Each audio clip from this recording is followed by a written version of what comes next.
نحمده ونصلي على رسوله الكريم اما بعد اعوذ باللہ من الشیطان الرجیم بسم اللہ الرحمن الرحیم۔ خواتین و حضرات، قرآن کریم اللہ تبارک و تعالی نے ہدایت کے لیے بھی نازل فرمایا اور ہماری پریشانیاں دور کرنے کے لیے بھی۔ قرآن کریم کی ہر آیت، ہر سورت، ہر لفظ، ہر حرف باعث برکت بھی ہے، اور اللہ نے اس میں بیماریوں کی شفا بھی رکھی ہے اور حاجات کا مداوع بھی رکھا ہے۔ اگر کوئی ہماری ماں ہے، بہن ہے، ہمارے بھائی ہیں، کوئی بھی ہمارے دوست احباب اگر کسی بھی قسم کی پریشانی کے اندر مبتلا ہیں، رزق کی تنگی ہے، جادو جنات کے اثر محسوس کرتے ہیں، گھر میں بے برکتی کی بات ہے، یا اولاد بے راہ روی کی شکار ہے، کوئی بھی آپ کی حاجت ہے، کوئی بھی آپ کی ضرورت ہے جس کے اندر آپ پریشان ہیں، تو آپ کو کہیں در بدر جانے کی ضرورت نہیں ہے، صرف اللہ کا دروازہ کھٹکھٹائیں۔ قرآن کریم کی ایک سورت سورہ رحمان بہت کمال کی سورت ہے، اور اس میں اللہ نے اپنی نعمتوں کا ذکر کیا ہے، دنیا کی بھی نعمتیں، آخرت کی بھی نعمتیں، پھر ہر نعمت کے بعد اللہ نے فرمایا کس کس نعمت کو جھٹلاؤ گے اور کس کس نعمت کی تم ناشکری کرو گے، کس کس نعمت سے روگردانی کرو گے۔ تو یہ بہت ہی با کمال صورت ہے۔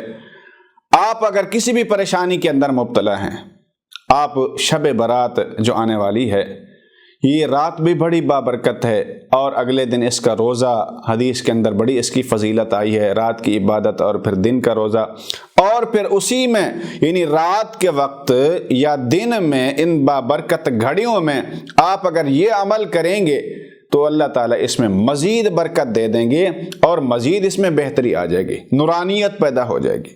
وہ عمل یہ ہے کہ آپ نے سورہ رحمان پڑھنی ہے۔ سورہ رحمان پڑھنے کے بعد آپ دعا کریں، اور اس کے بعد اللہ تعالیٰ آپ کی حاجات پوری کر دیں گے۔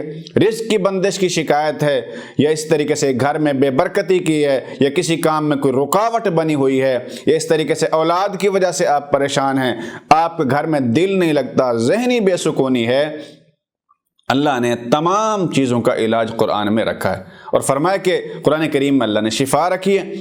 تو اس صورت کی ویسے بھی بہت زیادہ تاثیر ہے۔ تو طریقہ یہ ہے، میں آپ کی خدمت میں طریقہ عرض کر دیتا ہوں۔ پہلی بات تو یہ ہے کہ باوضو رہیں، اور جب یہ عمل کریں اس وقت پاک صاف باوضو ہو کے عمل کرنا ہے، نماز کی پابندی کریں۔ اول آخر آپ نے 11 مرتبہ درود شریف پڑھنا ہے۔ اس کے بعد اللہ تبارک و تعالیٰ کی طرف متوجہ ہو کے 7 مرتبہ سورہ رحمان پڑھنی ہے۔ یہ سورت پڑھنے کے بعد آپ اللہ تبارک و تعالیٰ سے جس حاجت کے لیے دعا مانگیں گے، آپ کی زبان سے جو دعا نکلے گی، جو حاجت آپ کی ظاہر ہوگی، اللہ تبارک و تعالیٰ اس کو پورا فرما دیں گے۔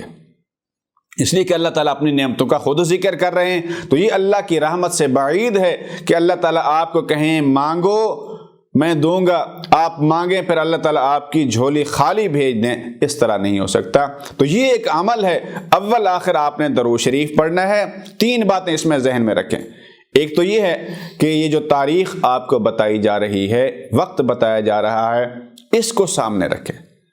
یہ شب برات ہے، 15 شعبان کی جو رات ہے، اس سے اگلا جو دن ہے جس میں ہم روزہ وغیرہ بھی رکھتے ہیں، تو اس وقت میں یہ 24 گھنٹے میں کسی بھی وقت آپ یہ عمل کر سکتے ہیں۔ ایک بات۔ دوسری بات یہ ہے پاک صاف ہو کے یہ وظیفہ کرنا ہے، اور تیسری بات یہ ہے اول آخر درود شریف پڑھ کے 7 مرتبہ کا عدد ذہن میں رکھیں۔ یہ اگر آپ کام کریں گے تو یقین کریں کہ اللہ تبارک و تعالی آپ کو اپنی بے بہا نوازشوں سے نواز دیں گے۔ آپ کی جتنی بھی پریشانیاں، کسی بھی پریشانی کے اندر آپ مبتلا ہیں، اللہ تعالیٰ آپ کی وہ ضرورتیں، وہ پریشانیاں دور کر دیں گے۔ اللہ عمل کی توفیق نصیب فرمائے۔ وآخر دعوانا ان الحمد للہ رب العالمین۔